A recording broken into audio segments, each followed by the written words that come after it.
Kemarin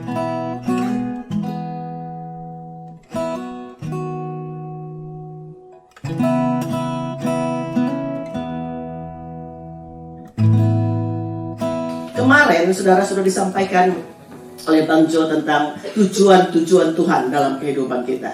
Sudah tahu tentu tujuan Tuhan menciptakan manusia supaya segambar dan serupa dengan Tuhan lalu memerintah. Berarti tujuan Tuhan dalam kehidupan kita dengan keserupaan dengan Allah kita memerintah.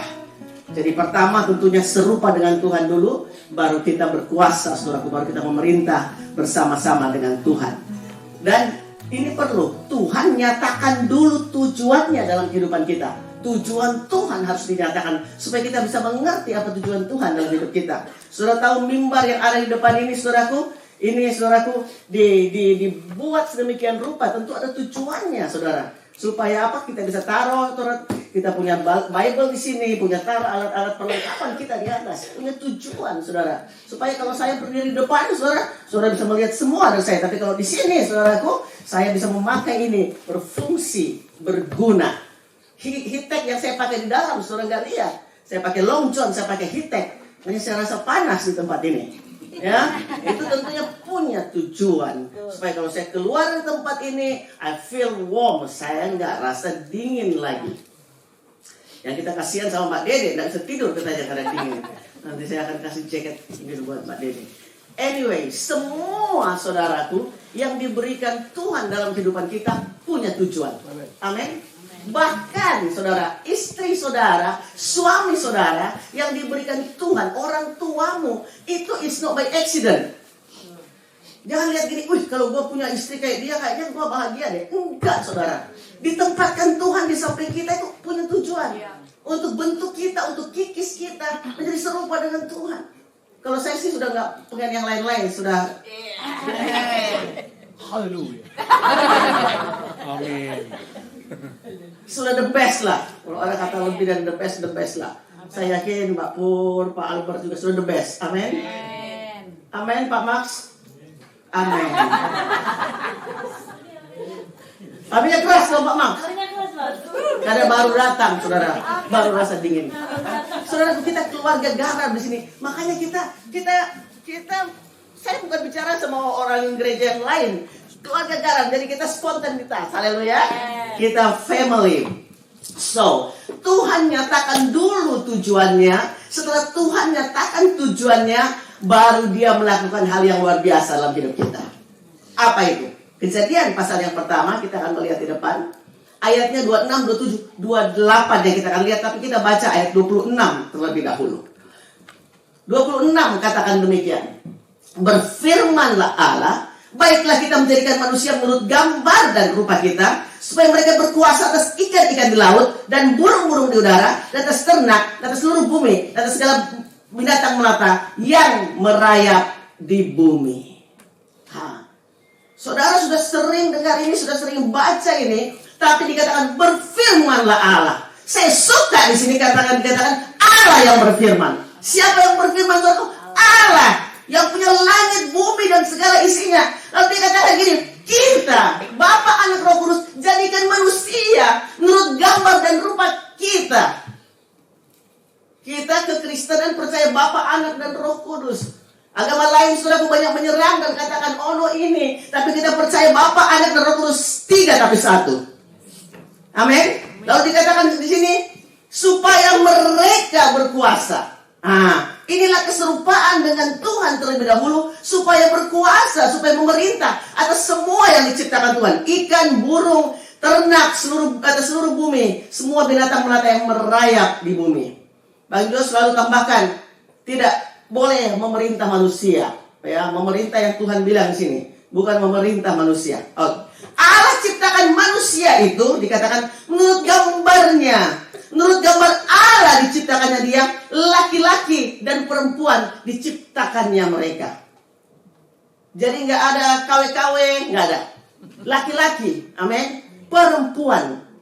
Makanya saudaraku ini adalah untuk mengkaburkan tujuan Tuhan dengan adanya semua LGBT dan sebagainya, saudara.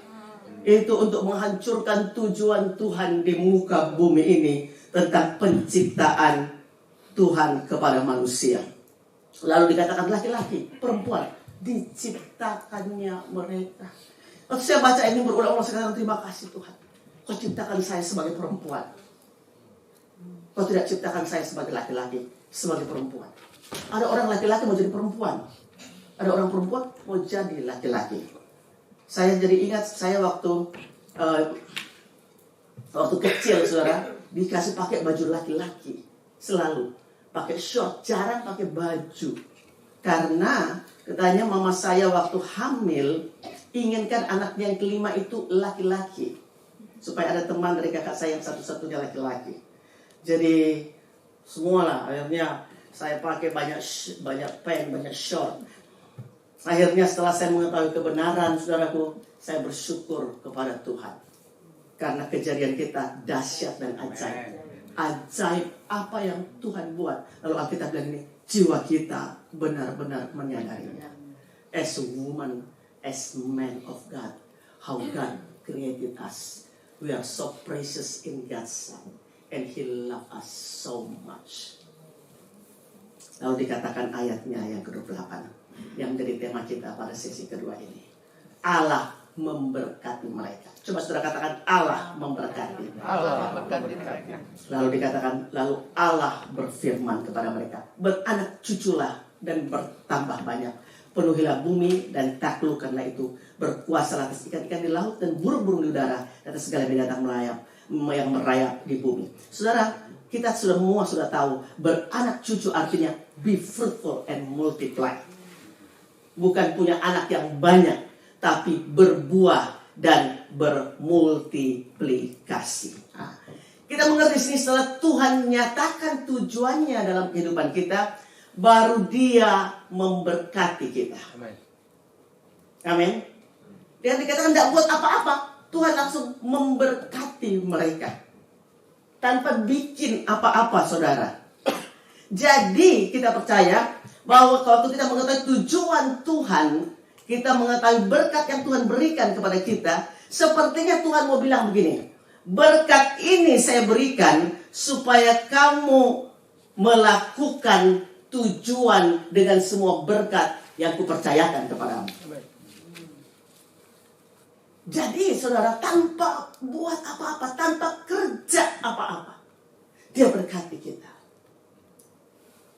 Karena Dia berkati kita sedemikian rupa, Dia sudah beritahu kepada kita tujuannya, supaya dengan berkat Tuhan itu kita lakukan tujuan-tujuan Tuhan. Amin. Ada ayat-ayat dalam Alkitab, saudaraku, yang dikatakan bahwa Mazmur 127. Kita lihat dulu. Berarti bukan karena upah, saudara, Tuhan berkati kita. Bukan karena pekerjaan keras kita baru Tuhan berkati kita. Karena Mazmur 127, saudaraku, berikan konfirmasi kepada kita. Kalau saudara lihat ayat yang pertama sampai dengan ayatnya yang ketiga, apa yang Alkitab katakan di sini?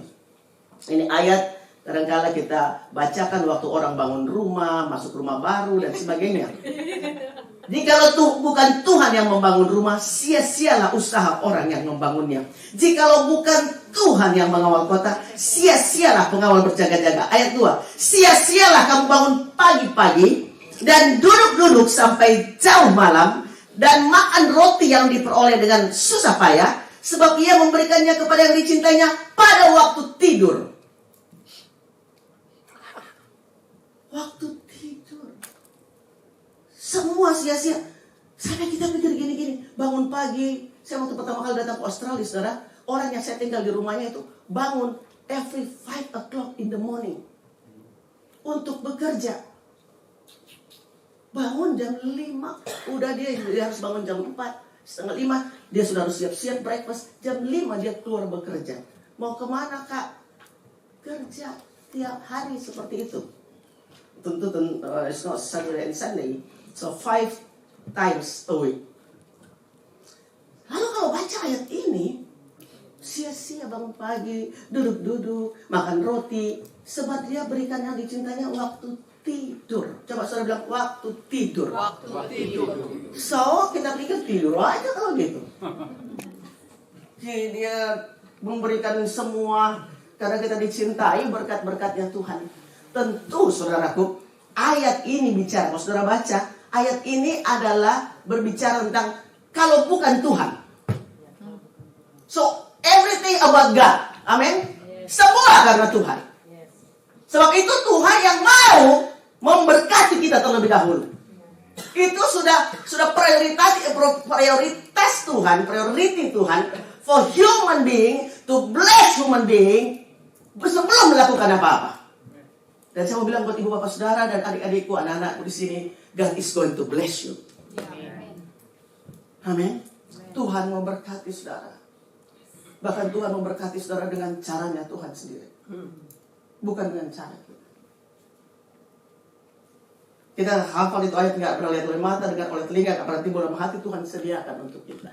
Berarti Tuhan berkati kita dengan semua kemampuan yang Tuhan berikan untuk kita. Konsep berkat kita, saudaraku, harus berubah. Berarti, saudaraku, sebelum kita buat apa-apa, Dia berkati kita terlebih dahulu. Jadi berkat datang di depan untuk memperlengkapi kita mencapai tujuan Tuhan dalam kehidupan ini. Yang percaya saudara katakan amin. Sekarang kita mau lihat apa artinya berkat. Bahasa Ibraninya, saudaraku, berkat, saudara, bahasa Ibraninya dalam deskriptif, kata berkat di sini menggambarkan orang yang sedang berlutut menengadahkan tangannya ke atas dan Tuhan taruh tangannya di atas kepala orang tersebut. Itu arti kata berkat. Jadi orang berlutut, angkat tangan di hadapan Tuhan, Tuhan taruh tangannya sendiri di atas kepala orang tersebut. Artinya Tuhan memberkati orang tersebut. Arti kata berkat yang berikutnya, Mazmur 31 ayat yang pertama, yang dikatakan memuji dan memuliakan Tuhan. Mazmur 34 dikatakan ayat yang kedua. Apa yang dikatakan di sini? Ayat 3, ayat 1-2 ya. Dari Daud waktu ia pura-pura tidak waras, pikirnya depan Abimelek sebagai dusta. Aku hendak, ini ayat 2. Aku hendak memuji Tuhan pada segala waktu. Puji-pujian kepadanya tetap di dalam mulutku. Ini berkat saudaraku. I will bless the Lord. Kadang-kadang saudaraku dalam bahasa Inggris kita katakan I will bless, kita berkati Tuhan. Ya saudara, artinya berkat itu kita memuji Tuhan, kita memberkati Tuhan buat semua kebaikan Tuhan dalam kehidupan kita. Lalu arti berkat Tuhan yang berikutnya, saudaraku, selain kita blessing the Lord, memuji Tuhan, memuliakan Tuhan, kemampuan atau kekuatan yang Tuhan berikan yang diimpartasikan kepada manusia supaya manusia dapat bekerja.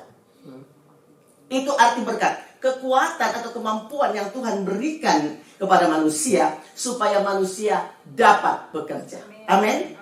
Saudara bisa bekerja dengan kemampuan siapa? Tuhan pasti. Ya, saudara minum vitamin, saudara makan sehat, itu tentunya bonus yang Tuhan berikan buat saudara. Tapi yang saya mau bilang kepada saudara ini, bahwa semua karena Tuhan. Mazmur is not because of us, just because of God. Nah, Ulangan 8 ayat yang ke-18. Saya mau untuk kita bacakan dulu ayat ini. Ulangan pasal yang ke-8 ayatnya yang ke-18. Berkata demikian. Tapi haruslah engkau ingat kepada Tuhan Allahmu, sebab Dia memberikan kepadamu kekuatan untuk memperoleh kekayaan, dengan maksud meneguhkan perjanjian yang diikrarkannya dengan sumpah kepada nenek moyangmu seperti sekarang ini. Lalu dikatakan di sini Dia yang memberikan. Kita nggak buat-buat bahwa hanya Tuhan, tapi Alkitab sendiri katakan Dia yang memberikan. Amin. Amin. Dia berikan kepada kita kekuatan. Untuk apa? Memperoleh kekayaan.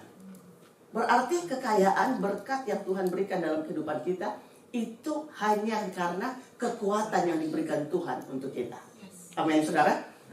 Jadi berkat itu Tuhan mau kita bekerja, itu bekerja dalam diri kita melalui kehidupan kita yang terikat atau yang ada di dalam apa? Perjanjiannya Tuhan. Siapa di sini yang diberkati Tuhan? Saudara diberkati kalau saudara kerja keras-keras. Pasti saudara punya banyak pertanyaan nanti. Pasti banyak pertanyaan dalam benak saudara. Karena saudara, seperti saya bilang, sebelum manusia kerjakan apapun, Tuhan berkati kita. Benarkah berkat selalu dihubungkan dengan upah? Benar, berkat gak sama dengan upah. Amin. Kalau upah, saudaraku, kita kerja sesuatu kita dapat upah. Tapi berkat terhubung dengan apa? Tujuan Allah dalam kehidupan kita. Saudara tahu? Saudara pernah dengar ini? Kita bisa kehilangan kita punya job, tapi kita tidak kehilangan kita punya work. Amin. We can lose our job, but we cannot lose our work. Sebab work itu saya percaya ada di dalam kita. Inilah yang ada di dalam saudara dan saya, yang kita perlu keluarkan dalam kehidupan kita. Saya ingat ada seorang hamba Tuhan bilang gini, kalau Tuhan panggil kita nanti, biar kita sudah kosong semua. Karena banyak saudaraku, potensi-potensi yang luar biasa yang tidak tergali yang ada dalam kuburan sekarang ini. Ada penulis lagu terbaik yang belum selesai dia tulis, ada di kuburan. Ada saudaraku ahli akuntan yang harus membukakan semua hal-hal yang dahsyat. Itu belum selesai, saudaraku, ada di mana? Di kuburan. Ada penyair-penyair, pengkhotbah yang luar biasa dipakai oleh Tuhan. Tapi sudah menutup mata untuk selama-lamanya. So biar kita kosong semua yang ada di dalam. Saya bercanda dengan Pak Mus kemarin di rumah. Ngomong-ngomong karena dia masak nyuknya itu bahasa Makassar. Bakso, saudara. Saya bilang, Pak Mus, kalau kita dipanggil Tuhan, biar itu semua kita sudah kosong. Jadi semua yang dia punya, tahu masakan ono ini, soto Betawi apa, kasih sama orang. Impartasikan sama orang.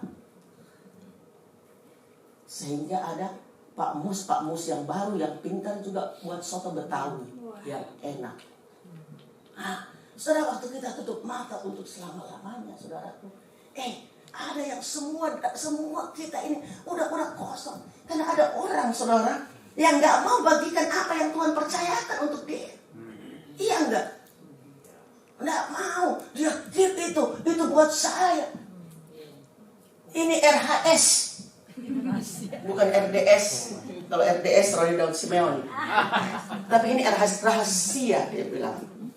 Jadi rahasianya apa? Dia pegang sendiri. Di sini banyak ibu-ibu yang pintar masak.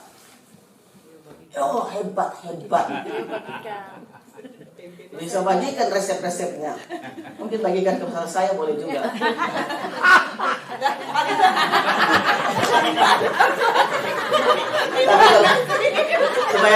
supaya Bang Jo ini, wah, dia senang juga bisa masak makan yang enak daripada spaghetti melulu.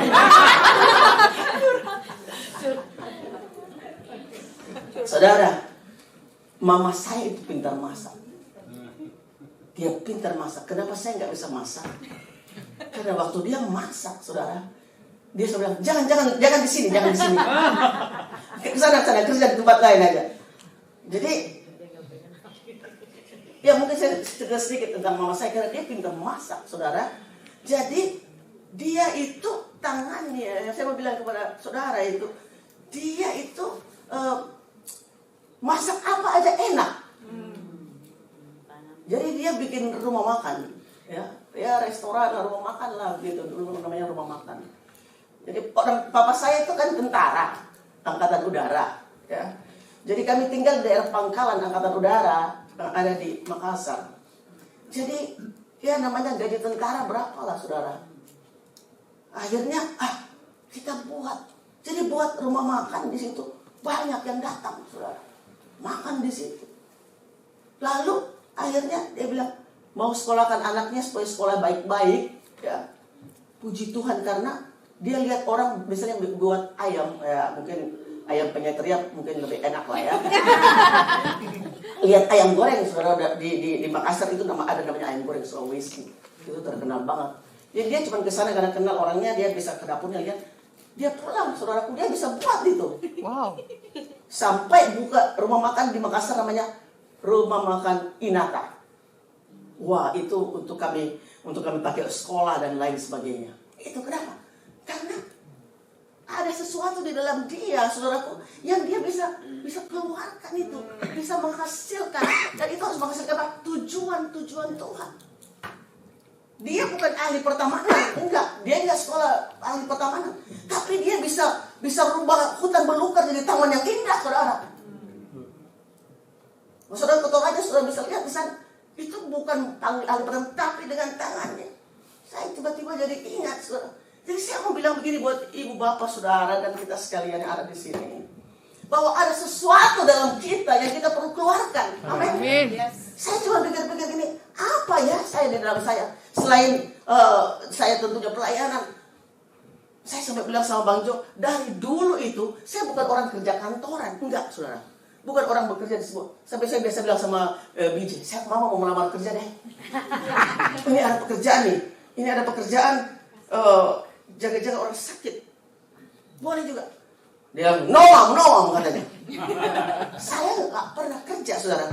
Tapi saya dalam konsep saya pikir gini, saya pelayanan.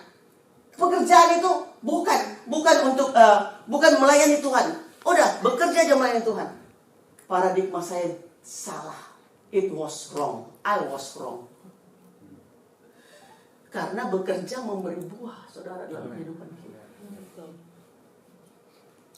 Akhirnya dalam beberapa waktu Tuhan sudah mengubah paradigma saya pulang ke Toraja. Saya kerja, saudara. Saya kerja.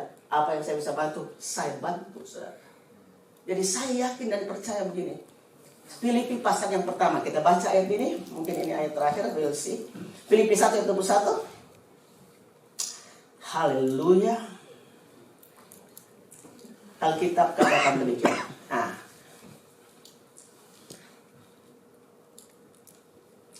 Ayat 21 dulu. Karena bagiku hidup adalah Kristus dan mati adalah keuntungan. Tapi jika aku harus hidup di dunia ini, itu berarti bagiku bekerja memberi buah. Jadi mana yang harus kupilih? Aku tidak tahu. Aku didesak dari dua pihak. Aku ingin pergi dan diam bersama dengan Kristus. Itu memang jauh lebih baik. Tapi lebih perlu untuk tinggal di dunia ini karena kamu. Dan seterusnya. Tapi dikatakan di sini, bagi kita hidup Kristus, mati keuntungan. Jika kita harus hidup di dunia ini, kita bekerja memberi apa, saudaraku? Buah. Amin, saudara. Apa buah yang kita hasilkan, saudaraku, di dalam pekerjaan kita? Tentu buah-buah yang baik, yang bahasa aslinya katakan ergon. Ini buah yang baik dalam kehidupan kita hasilkan dalam hidup kita. Bekerja apapun, beri yang terbaik, saudara. Dan saya percaya memberi, saudara, dikatakan memberi buah, bekerja memberi buah ini, saya yakin, saudara, bahwa dengan pekerjaan yang kita dapatkan, kita melakukan tujuan-tujuan Tuhan. Untuk apa, saudaraku? Kita jadi berkat. Amin, saudara. Tujuan Tuhan supaya kita menjadi berkat. Karena Alkitab bilang gini, terlebih berkat memberi daripada menerima. Yes. Ini buah yang kita hasilkan. Amin. Bukan masalah uang, bukan, saudaraku. Waktu saudara. Hidup saudara. Tenaga saudara. Amin. Ada orang sakit di sana, gue mau lihat deh. Itu bekerja memberi buah, saudara. Nggak apa-apa. Dalam kesibukan kita datang kunjungin orang tersebut di rumah sakit. Kita doakan dia. Aduh, gue sibuk. Selalu kata-kata banyak orang di Australia ini sibuk. Di Indonesia juga banyak. Semua sibuk. Kenapa? Gue gak ada waktu. Gue sibuk. Saudara, kalau kita bisa atur waktu kita dengan baik, pasti bisa. Saudara percaya? Amin? Amin. Bisa dong. Tidur 5 jam aja satu malam. Saya otomatis cuma tidur 5 jam. Terus jam 12 tadi bangun jam 5. Saudara.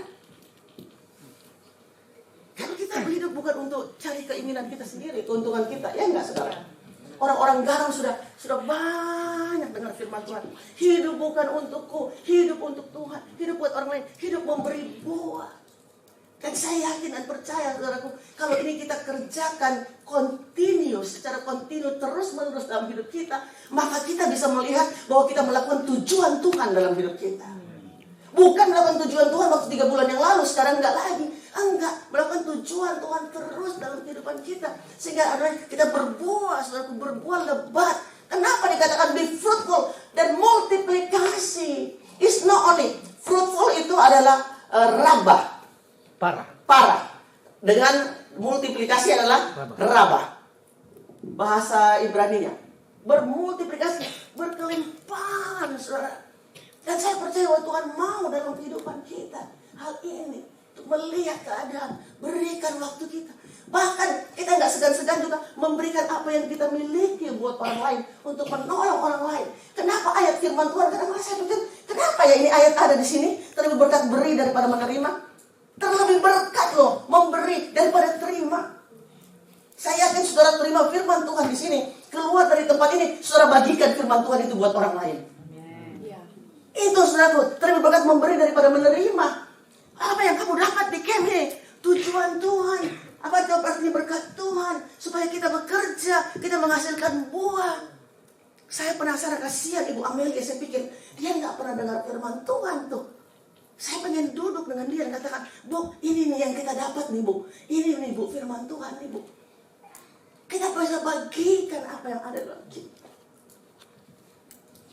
Saya kemarin, saudaraku, ada seorang ibu, saudaraku. Saya gak terganggu kemarin Bang Jo khotbah di sini. Keep WhatsApp me. Keep WhatsApp me and say help.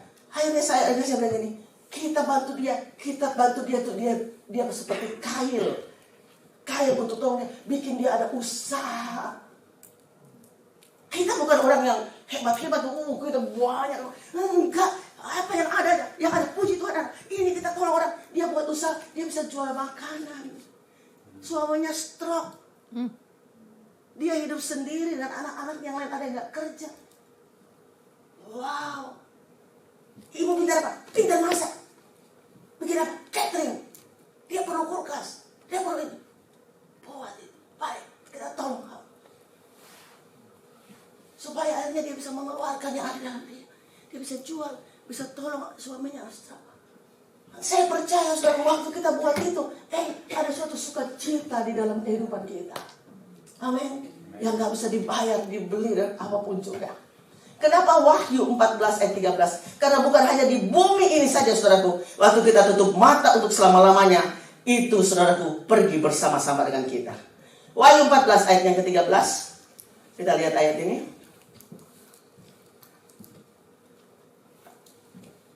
Dan aku mendengar suara dari sorga berkata, tuliskan, berbahagialah orang-orang mati yang mati dalam Tuhan sejak sekarang ini. Sungguh kata Roh, supaya mereka boleh beristirahat dari jerih lilah mereka, karena segala perbuatan mereka menyertai mereka. Bahasa Inggrisnya ada di depan.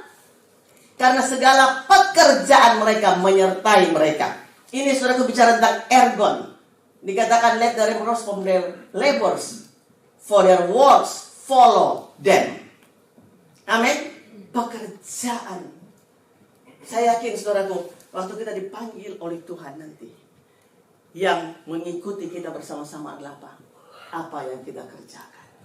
Dan bukan hanya itu, apa yang kita kerjakan, yaitu buah-buah yang kita hasilkan di hadapan Tuhan.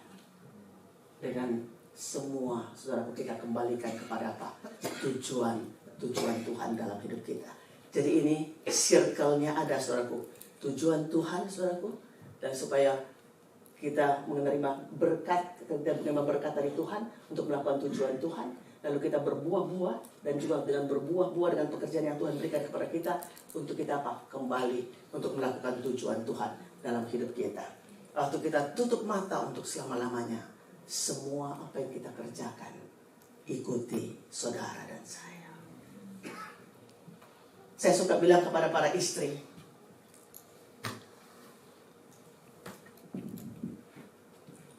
kita ini hidup di dunia kita nggak tahu sampai kapan.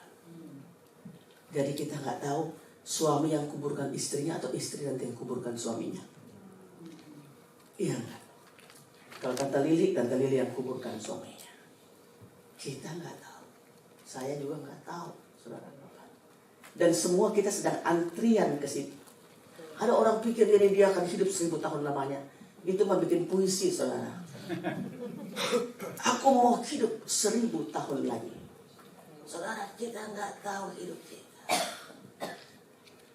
Makanya sebagai orang yang percaya kepada Tuhan, dikatakan mati dan hidup itu satu level. Amin. Hidup buat Kristus, mati keuntungan. Tapi kalau kita hidup seperti Paulus bilang, kita hidup menghasilkan buah.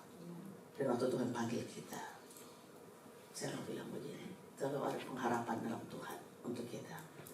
Dan itu semuanya mengikuti saudara dan saya. Bagaimana dengan berkat-berkat yang Tuhan berikan? Bagaimana dengan berkat pekerjaan-pekerjaan yang Tuhan berikan kepada saudara? Saya mau bilang gini, saya salut dengan ibu bapak saudara dan banyak anak-anak muda di sini yang kerjanya luar biasa. Kerjanya luar biasa. Saya percaya juga saudara tahu tujuan untuk saudara melakukan pekerjaan itu.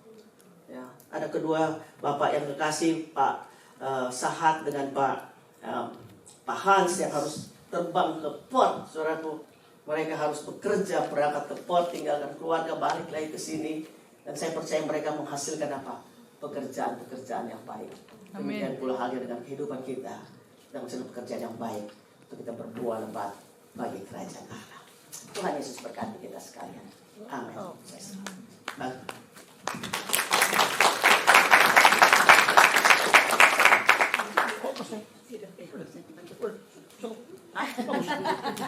Nggak mau ditambah apa? Mau. Saya mau tambah sih. Mau tambah apa? Bagus. Mantap. Siap. Baik. Mari kita datang kepada Tuhan. Mari kita merenungkan apa yang Tuhan coba bicara untuk kita pada hari ini. Hal yang sangat simpel. Saudara sudah pernah mendengarnya.